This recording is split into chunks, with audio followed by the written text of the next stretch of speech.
Olá, tudo bem? Eu sou Sérgio Freire, professor da Universidade Federal do Amazonas, doutor em análise do discurso pela Unicamp, Campinas, psicólogo. O objetivo desse vídeo hoje, para a gente conversar aqui, é um pouco tentar entender do ponto de vista discursivo o funcionamento desse discurso bolsonarista. Por que que ele surpreende tanto? Por que que ele assusta tanto? Como é que ele funciona? Esse discurso que parece ser ilógico, e na verdade tem sua lógica toda própria. Eu queria começar dizendo o seguinte, que o objetivo da ciência, qualquer ciência, é descrever e explicar. Primeiro a gente descreve o fenômeno e tenta depois dar um sentido para ele. Nos estudos da linguagem, nos estudos do discurso, não é diferente. Da mesma forma, quando se faz análise do discurso, nós pegamos a materialidade linguística, ou seja, aquilo que se fala, a linguagem, e a partir dela tentamos identificar como funciona o discurso do sujeito que está enunciando. O meu trabalho, então, com a análise do discurso, hoje recebeu um pouco do aporte da psicologia também, eu sou psicólogo, fundamentalmente da psicanálise. Então tem muita coisa da psicanálise que a gente vai falar aqui. Eu vou tentar ser o menos técnico possível, o menos enfadonho possível, para tentar explicar esses funcionamentos. Antes de mais nada, a gente começa dizendo o seguinte, que qualquer discurso tem três características. A primeira característica do discurso é a constituição. De onde vem esse discurso? Como que ele se constitui? A segunda característica do discurso é a formulação. Como é que se fala esse discurso? Como é que se enuncia esse discurso? E uma terceira característica constitutiva do discurso é a circulação. Como que esse discurso circula para ele poder se fazer um discurso presente? E nós vamos então falar disso, tentar entender esse discurso do bolsonarismo, esse discurso bolsonarista, a partir dessa perspectiva, dessas três características, da constituição, da formulação e da circulação. Ponto número 1. Gente, o discurso bolsonarista não é um discurso homogêneo. Antes de mais nada, quando você fala no discurso dos apoiadores do Bolsonaro, no discurso bolsonarista, parece ser uma coisa chapada, uma coisa única, e não é. Há vários discursos bolsonaristas que compõem o grande discurso bolsonarista. E a gente vai tentar estabelecer nessa nossa conversa três desses discursos que constituem então aquilo que a gente está chamando então de discurso bolsonarista. Vamos falar do primeiro discurso bolsonarista. O primeiro discurso bolsonarista é um discurso que se dá por uma adesão conveniente, por uma questão de classe mesmo. Então, pessoas aderiram ao discurso bolsonarista porque era a opção que se tinha em relação a um outro candidato que representava preocupações com uma outra classe que não a minha. Esse discurso se constitui através de conceitos como meritocracia, empreendedorismo, Estado mínimo, privatização, mão invisível do mercado e todas as suas paráfrases. Na época da eleição, quando nós fomos para o segundo turno e sobraram então o Haddad e o Bolsonaro, aquele candidato que convergia muito mais para as ideias desse discurso da meritocracia, que é um discurso de classe, era o Bolsonaro. Então era uma opção conveniente. Talvez não a melhor opção para as pessoas, mas muito melhor do que aquilo que o Haddad representava por ser o candidato do PT, do Partido dos Trabalhadores. Esse discurso se formula através exatamente dessas frases que pertencem a esse universo semântico: mercado, meritocracia, empreendedorismo e suas paráfrases. E ele circula muito nas redes sociais, é um discurso que circula muito também nos meios de comunicação, porque essa classe que detém os meios de comunicação, portanto, discurso como Estado mínimo, a previdência enxuta e uma série de outras paráfrases para Estado mínimo, reforma administrativa, reforma trabalhista, acabam encontrando seu espaço exatamente de circulação nos meios de comunicação. Esse é o primeiro grupo que faz parte desse discurso bolsonarista, um grupo de uma adesão conveniente por questão de classe. Um segundo grupo que faz parte, ou fez parte desse discurso bolsonarista, é um grupo que também aderiu de forma conveniente mas não por questão de classe, mas por uma questão de um antipetismo de decepção. Eu costumo dizer que foi um antipetismo de decepção narcisística. São os órfãos da utopia, muitas vezes fundadores do próprio Partido dos Trabalhadores, que se decepcionaram, enfim, com o mensalão e uma série de outras questões que o Partido dos Trabalhadores apresentou de uma forma não republicana, e acabaram ferindo de forma narcisística a autoestima elevada que essas pessoas têm. Observem, são pessoas que realmente se acham acima do bem e do mal, pessoas que se acham muito inteligentes, especiais, e que não admitem de forma alguma ter sido enganadas pelo Partido dos Trabalhadores. Então, a gente está falando aqui do ponto de vista inconsciente, claro. E aí, desse amor que se tinha a um ódio, o passo é muito pequeno, porque o amor e o ódio eles são vizinhos, como a gente fala. E é um discurso que se formula, a gente falou da Constituição, agora o discurso, falar de formulação, é um discurso que se formula através dessa paráfrase, que já virou até um clichê, e o PT, e o Lula, comunismo, e a Dilma. Quer dizer, repetem esse sintoma ad infinito, de uma forma que não deixa esquecer aquilo que causou a ferida narcísica. Ok? Então, são os órfãos da utopia, como eu digo, na internet tem até um apelido pejorativo que irrita bastante esse grupo de pessoas, são os tanga-rubras, as tangas rubras, que dizem que, apesar de todo o ódio ao PT, todo o ódio ao Lula, e ao que ele representa, a Dilma, enfim, esse tempo todo que a esquerda ficou no poder no Brasil, apesar de todo esse ódio, no fundo você usa uma tanga rubra, ou seja, você tem essa vocação esquerdista, ainda que esteja frustrado, ainda é um amor mal curado, sem um luto pleno, sem um luto que não foi vivido. Agora, o que mais causa surpresa e indignação, principalmente depois desses últimos comentários do presidente da República em relação à pandemia que nós estamos vivendo, é um terceiro tipo de discurso que faz parte do grande discurso bolsonarista. É um discurso de uma adesão por identificação de massa. Então a gente tem um discurso por adesão de classe, um discurso que correu para o Bolsonaro como opção ao Haddad, tem um discurso por um antipetismo de decepção, que correu para o Bolsonaro porque o outro candidato era o petista e o PT me traiu e não, eu, como um grande fodão, não posso ser traído. E também teve um terceiro grupo, que é exatamente esse grupo de adesão que a gente está chamando de adesão por identificação de massa. Para esse grupo, a gente precisa conversar um pouquinho mais a respeito do que mantém isso, do que constitui esse tipo de discurso. E para isso a gente foi ler e pegar o Freud, no livro A Psicologia de Massas e Análise do Eu, que é um livro de 1921. Esse livro faz parte dos textos sociais de Freud, a partir da virada de 20. Nesse texto, Freud vai tentar explicar um pouco o funcionamento dessa psicologia das massas, como é que as massas se comportam, e tentar falar, ele começa dizendo assim, que toda psicologia individual ela também é social, e portanto a psicanálise pode colaborar muito para essas leituras do social. E nesse livro, o Freud vai, a partir da leitura do livro A Psicologia das Massas, do Gustave Le Bon, e do The Group Mind, do William McDowell, que são livros que foram publicados na mesma época que ele escreveu, um pouco antes, claro. Freud vai tentar explicar como que o indivíduo migra do comportamento individual para um comportamento de massa, e como esse comportamento acaba moldando as suas ações.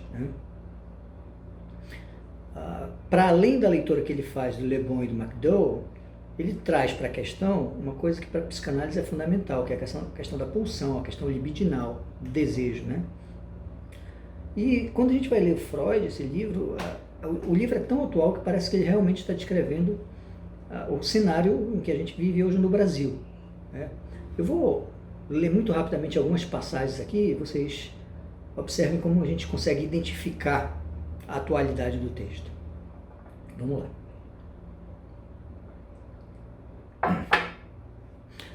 Nas massas, o indivíduo está sujeito a condições que lhes permitem se livrar das repressões de seus impulsos instintivos inconscientes.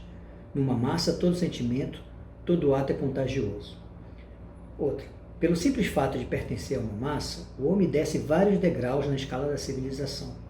Isolado, ele era talvez um indivíduo cultivado, mas na massa é um instintivo, e em consequência é um bárbaro. Tem a espontaneidade, a violência, a ferocidade e também os entusiasmos e heroísmos dos seres primitivos. A massa é extraordinariamente influenciável e crédula, é a crítica. O improvável não existe para ela. Ela vai prontamente a extremos. A suspeita exteriorizada se transforma de imediato em certeza indiscutível.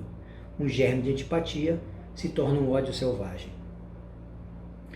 Inclinada a todos os extremos, a massa também é excitada apenas por estímulos desmedidos. Quem quiser influir sobre ela não necessita medir logicamente os argumentos. Deve pintar com as imagens mais fortes, exagerar e sempre repetir a mesma coisa. Como a massa não tem dúvidas quanto ao que é verdadeiro ou falso, e tem consciência de sua enorme força, ela é, ao mesmo tempo, intolerante e crente na autoridade. Ela respeita a força e deixa-se influenciar apenas moderadamente pela bondade, que para ela é uma espécie de fraqueza. O que ela exige de seus heróis é fortaleza, até mesmo violência. Quer ser dominada e oprimida, quer temer os seus senhores. As massas nunca tiveram sede de verdade, requerem ilusões às quais não podem renunciar. Nelas o irreal tem primazia sobre o real. O que não é verdadeiro as influencia quase tão fortemente quanto o verdadeiro. Elas têm a visível tendência de não fazer distinção entre os dois.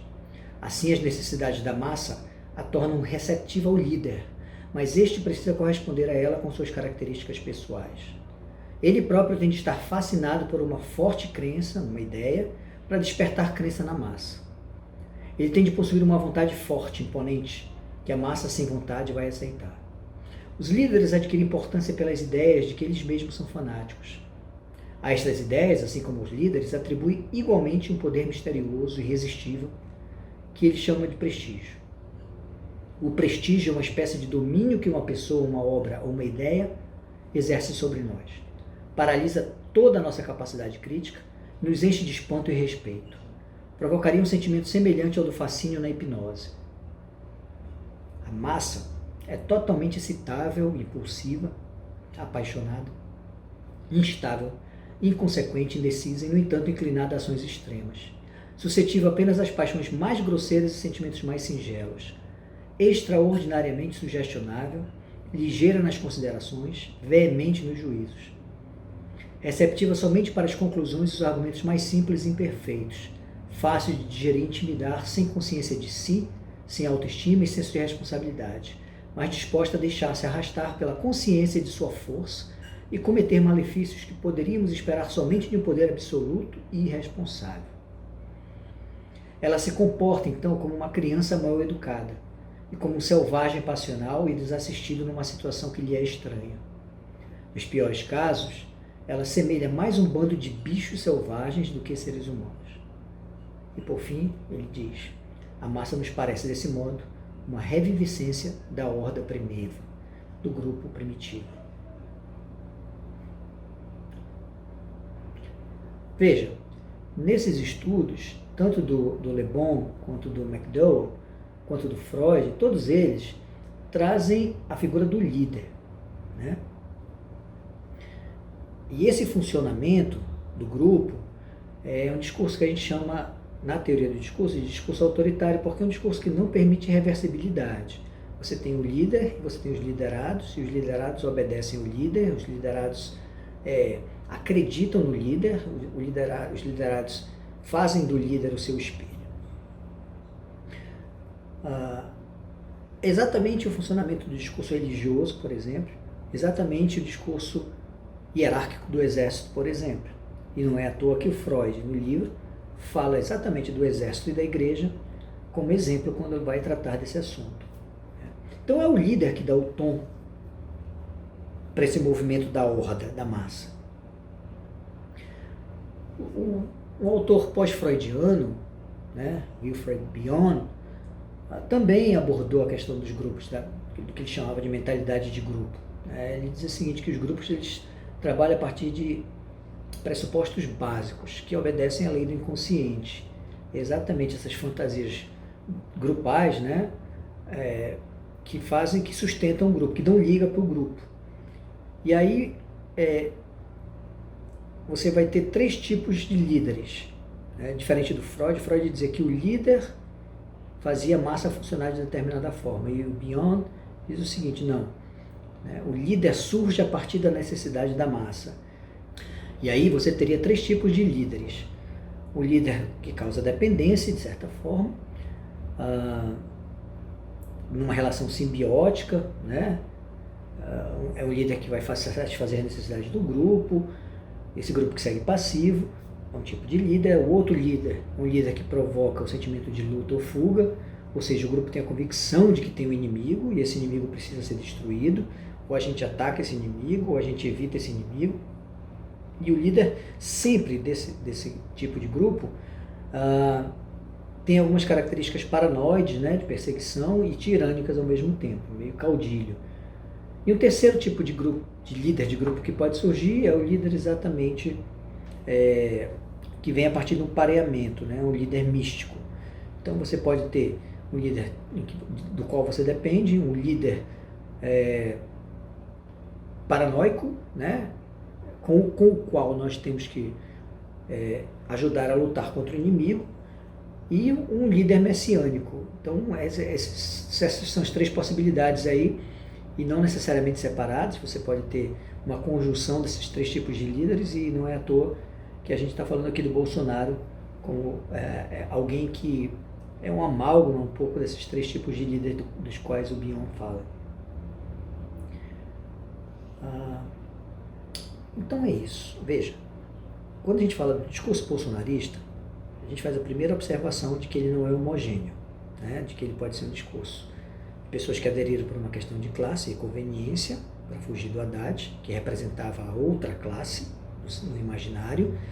A gente pode falar de uma adesão a partir de uma frustração com o Partido dos Trabalhadores, então pessoas que eram de esquerda e se frustraram de certa forma com as práticas petistas, acabaram migrando para o Bolsonaro, uma crítica odiosa ao PT, e a gente tem realmente o grupo dos bolsonaristas raízes, né? Aqueles que sustentam esse discurso, que é exatamente esses que entram no que o Freud enquadrou aqui no discurso das massas a partir dos trabalhos, né, dos outros autores, e que o Bion também recupera depois de uma leitura pós-freudiana.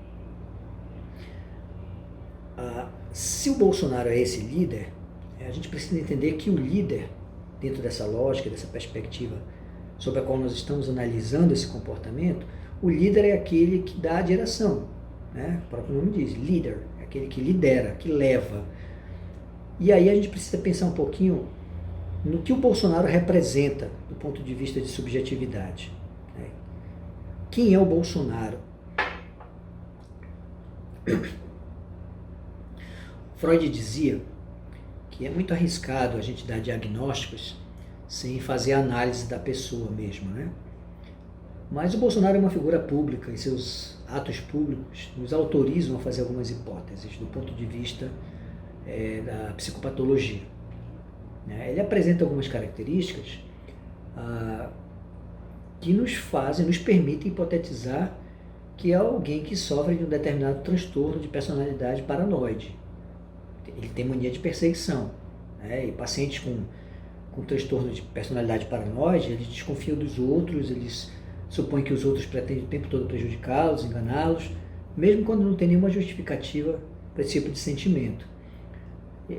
O que caracteriza o paciente, né, o sujeito paranoide, que sofre de paranoia, é exatamente essa desconfiança e essa suspeita persistente em relação aos outros. E isso a gente vê o tempo todo no presidente. Olha, é a suspeita injustificada de que outras pessoas estão explorando, prejudicando ou enganando ele. Preocupação com dúvidas injustificadas sobre a confiabilidade de seus amigos e colegas. O presidente não confia em ninguém, só nos filhos dele, e por isso faz aquelas lives toscas, faz esses vídeos sem nenhum suporte institucional. Há uma relutância em confiar nas pessoas, temendo que as informações sejam usadas contra ela. Interpretação errônea das observações ou eventos benignos benignos como tendo um significado oculto depreciador, hostil ou ameaçador. É alguém que sempre retém rancores, né, por insultos, injúrias e ofensas, é absolutamente agressivo. E alguém que tem propensão a achar que o seu caráter e a sua reputação é sempre atacada, né? E age com rapidez e com raiva para contra-atacar. Então, o que a gente tem aqui é um quadro que está lá no livrinho do DSM, descrito como transtorno de personalidade paranoide. O nosso presidente parece um sujeito, né, que de alguma forma é afetado por esse tipo por essa patologia. E isso, é claro, se transfere para os sujeitos do grupo que sustenta o seu discurso. Então sempre está todo mundo querendo atacar, sempre está todo mundo querendo prejudicar. O coronavírus é uma criação mundial para prejudicar o seu governo. É complicado, porque sempre tem um inimigo, sempre há necessidade de você lutar contra alguém, sempre há necessidade de você eliminar alguém. Esse transtorno de personalidade paranoide, ele não vem sozinho, muitas vezes ele vem acompanhado também de outro tipo de transtorno, que é o transtorno de personalidade narcisista. E esse transtorno de personalidade narcisista é um transtorno caracterizado por um sentimento de uma alta importância muito grande, uma necessidade excessiva de admiração, uma falta de compreensão do sentimento dos outros. As pessoas que são afetadas por isso, elas muitas vezes passam tempo pensando em como alcançar o poder, como manter o poder, o sucesso, ficam preocupados com a sua aparência, com o que as pessoas estão pensando, com a sua imagem, e muitas vezes elas se aproveitam de pessoas ao seu redor para atingir esses fins. Se a gente for lá no livrinho de novo, no DSM, que é o Manual de Transtornos Mentais, nós vamos ver que algumas dessas características se repetem de forma recorrente, né, com o presidente Jair Bolsonaro. Grandiosidade com expectativa de tratamento superior aos outros, fixação por fantasias de poder, sucesso, né, atratividade, autopercepção de ser único, superior e associado a pessoas e instituições de alto status, e daí a relação dele com Donald Trump, por exemplo. Necessidade constante de admiração pelos outros, senso de direito a tratamento especial e a obediência dos outros em relação a si, porque é o centro do universo, porque nada pode ser mais importante. Como que uma pandemia pode tirar a sua agenda econômica, né? Como que uma pandemia pode tirar o Bolsonaro dos holofotes? É inadmissível. Como que o Dória pode tirar o Bolsonaro dos holofotes? Como que o Witzel pode tirar o Bolsonaro dos holofotes? Qualquer tentativa de ocupar o seu espaço causa uma ferida narcísica e, portanto, uma reação agressiva em relação a isso, né? Ainda dentro das características da síndrome, do transtorno da personalidade narcisista, a gente tem ainda a exploração de outros para obter ganho pessoal, a falta de interesse em simpatizar com sentimentos, desejos e necessidades dos outros, há uma falta de empatia muito grande, há uma inveja intensa dos outros e a crença de que os outros também têm inveja dele, e sempre uma atitude pomposa e arrogante. Vejam, isso aqui está descrito lá no manual dos transtornos mentais, no DSM-5. E a gente está hipotetizando, pela recorrência, que talvez o presidente, né, transite por essas condições aqui. Ou ainda uma terceira condição, que é a sociopatia, né, que também está lá no livrinho. Então, a sociopatia é um transtorno que está lá incluído também no DSM-5 e é definido como um transtorno de personalidade antissocial. Um distúrbio que é definido como uma condição mental na qual a pessoa tem um padrão prolongado de manipulação, de exploração ou violação dos direitos das outras pessoas, né? O sociopata, ele não se preocupa com os outros. E algumas das características que estão lá no manual é a impulsividade, irritabilidade, agressividade, negligência imprudente da própria segurança e da segurança dos outros, irresponsabilidade constante, né? A pessoa essa responsabilidade se manifesta pela incapacidade repetida de manter um comportamento consistente, de cumprir com as obrigações esperadas, ausência de remorso, mentira constante, falta de empatia, habilidade de manipular, egocentrismo, falta de vínculo, de respeito às leis, regras, costumes sociais. A gente está hipotetizando aqui comportamentos do presidente que nos permitem colocá-lo num quadro ou outro de uma condição patológica, né? E daí esse efeito de você olhar o presidente se manifestando na contramão do mundo, quando todo mundo diz que precisa manter o isolamento social para evitar a proliferação do novo coronavírus, e ele vai dizendo que não, saiam para as ruas, voltem a trabalhar, a economia não pode ser prejudicada, num contradiscurso totalmente sem nexo, né, que a gente está vivendo hoje, exatamente por falta de vínculos, o que permite que a gente hipotetize isso. Pode ser que o presidente não sofra de uma dessas condições? Pode ser. Mas ele e seus comportamentos nos autorizam a começar a pensar. Quando uma pessoa tem essas condições, no seu nível individual, né, e não ocupa um lugar público de destaque como a presidência da República, o impacto é muito minimizado, né, porque você vai fazer sua terapia, você vai cuidar da sua cabeça e tentar resolver seus mal resolvidos através de uma escuta qualificada.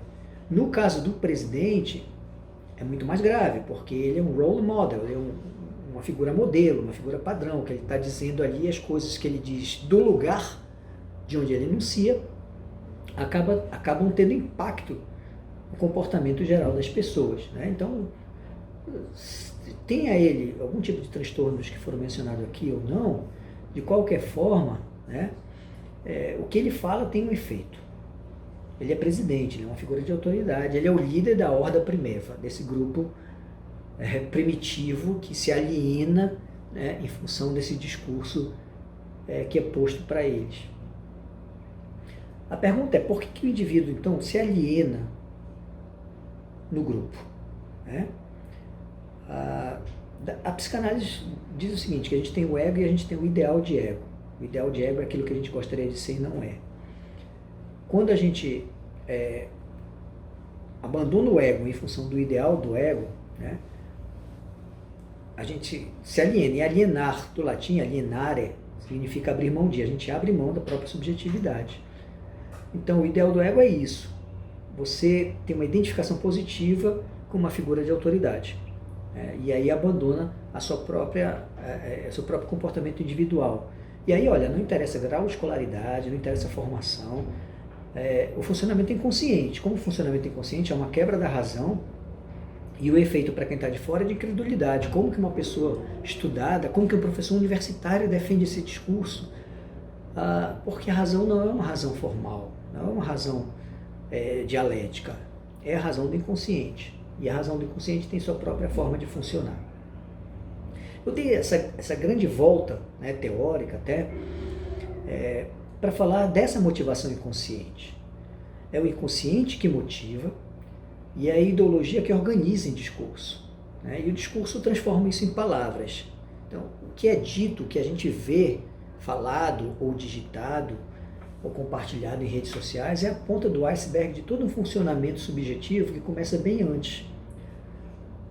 E aí a pergunta é essa, né? Por que não tem lógica esse discurso? Por que as pessoas entram num discurso sem lógica desse? Como é possível concordar com isso? Né? Ora, quem está fora do discurso vai perceber essa falta de lógica como um efeito. Quem está dentro desse discurso não há falha nessa lógica. É uma lógica do inconsciente, é uma lógica que funciona e que supre para o sujeito as suas necessidades inconscientes. E a lógica do inconsciente, como eu disse, é outra. Se a formulação, né, é um dos componentes do discurso, como que se dá a formulação desse terceiro tipo de discurso bolsonarista? A formulação que acontece, a fala que acontece, é a fala da agenda. É uma repetição em coro da frase de base que está rolando naquele momento. Né? Então é dada uma agenda e aí todo mundo começa a bater e repetir exatamente a mesma coisa de forma parafrástica. Por exemplo, nesse exato momento que eu falo para vocês aqui, em que a Organização Mundial da Saúde e todo o mundo, né, fala para que a gente mantenha um certo isolamento social para conter a curva de contágio do vírus, o presidente Bolsonaro vem na contramão e fala exatamente que a gente precisa retomar nossas atividades, que as crianças precisam voltar para a escola, que as empresas precisam começar a trabalhar, que a economia não pode parar. E aí a frase de base que virou a agenda desse exato momento que eu falo com vocês é: o isolamento vai prejudicar a economia. Então todo esse grupo, essa horda, né, ou aquilo que as pessoas costumaram chamar de gado, ou seja, um grupo que vai seguindo o barulho do berrante, começa a repetir isso. O isolamento vai prejudicar a economia, o isolamento vai prejudicar a economia, os pequenos empresários vão quebrar, a economia é melhor ficar sem salário 4 meses do que ficar desempregado. Você começa a ter falas parafrásticas repetindo aquilo que foi dado pelo líder, foi colocado pelo líder como a tarefa do dia, como a ordem do dia. E o funcionamento dessa formulação também, né, ficou muito claro para esse grupo de pessoas, funciona muito com a questão das fake news. Porque não interessa muito se é verdade ou não, interessa manter o discurso. Nem que para isso você traga informações incorretas, nem que para isso você, falseie dados. Isso não interessa, porque esse grupo repete isso de uma forma mais ou menos mecânica, robotizada, e de uma forma crítica também. Né? Não vai lá querer saber fonte, não, eu quero manter o discurso para manter o meu líder funcionando com a sua eficácia, com o seu poder, né? Suprindo aquela necessidade que eu tenho. Então a circulação desse discurso se dá muito em redes sociais e fundamentalmente via WhatsApp. Né? A gente sabe que inclusive o WhatsApp uma das ferramentas que ajudaram, através das recorrentes fake news, enfim, a eleger o presidente da República. Resumindo, o discurso bolsonarista tem 3 tipos de bolsonaristas, que a gente pode classificar. Não é homogêneo. O primeiro é aquele bolsonarista que fez adesão por uma questão de classe, lá com o Bolsonaro. Esse pessoal já pulou fora, né? Já está pulando fora porque entrou na do Bolsonaro porque ele era a opção, né, que evitaria o contrário, que era o Haddad, mas não era uma opção orgânica, né? Era uma opção conjuntural, pragmática. E esse eleitor já caiu fora, e ele está sendo disputado exatamente pelo Dória, pelo Witzel. Eles querem esse eleitor, e esse eleitor, que é o eleitor da classe, né, de classe social, que faz essa opção por classe social, que é aquele grupo que reclama de pobre em rodoviária, que é aquele grupo que reclama que tem muito pobre no avião, que é aquele grupo que diz que pobre é pobre porque não se esforça o suficiente. Esse grupo só está esperando o seu próximo despachante. Seja ele Dória, seja ele Witzel, seja lá quem for. E são exatamente esses políticos que estão tentando fisgar, pescar esses eleitores órfãos. O grupo bolsonarista 2, daquele primeiro momento, que são os que aderiram para uma desilusão política amorosa em relação ao PT, né, esse grupo anda meio calado. Fica postando foto de neto, de cachorro, né, e vez por outra perguntando assim, quando é cutucado, né? E o PT? E o Lula? Aquela coisa de amor mal resolvido mesmo, de alguém que não consegue esquecer uma paixão que passou e marcou. E, portanto, você precisa estar voltando o tempo todo, tudo lhe leva a lembrar essa paixão mal resolvida. E esse terceiro grupo, que são os bolsonaristas por adesão e identificação de massa, esse grupo é a base do bolsonarismo. Eles é um grupo que é composto pelas igrejas evangélicas e todos aqueles que viram no Bolsonaro o salvo-conduto para os seus mal resolvidos, os preconceitos, o auto-preconceito inclusive, né? A violência, o machismo, o racismo, todo esse tipo de coisa ruim que estava latente nas pessoas, achou vazão, achou saída, a porta foi aberta pelo Bolsonaro, pelo líder que representa tudo isso e acolhe esses comportamentos. E é nessa base que o Bolsonaro investe, né? Suas fichas, porque ele dá para esse público o que eles precisam ouvir. O presidente apostou todas as fichas nesse segmento dessa população, mas a sua posição agora na crise da pandemia causou algumas fissuras, né? Nos que tem menos potencial de valência no grupo, porque não é todo mundo que entra da mesma forma. Tem gente que está mais de cabeça, tem gente que está mais na periferia, e tem gente que já sacou que é uma furada ficar aí. Está começando, então, a se desidentificar com o grupo. E começando, então, a se arrepender de certa forma. A pergunta é, tá bom, explicamos o funcionamento. O bolsonarismo é um discurso heterogêneo, que tem 3 tipos de discursos, de subdiscursos principais aí, sendo que O terceiro tipo de discurso, que é o discurso por adesão de massa, é o mais complicado.